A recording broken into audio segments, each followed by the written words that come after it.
about everything I've done for you. You'd be nothing without me.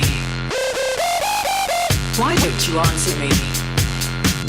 I bet you're busy talking to some fucking slut. Fucking skank.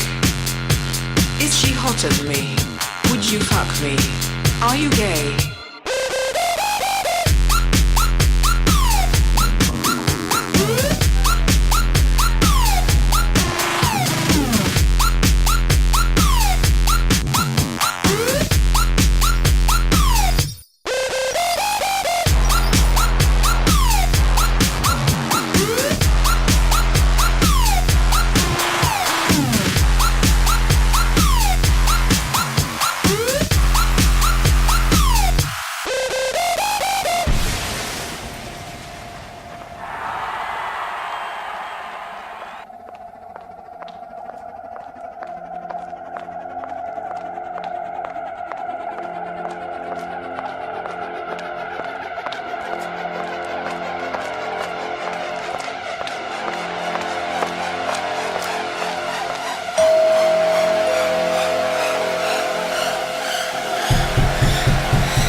You blocked me on Facebook, and now you're going to get fucked up.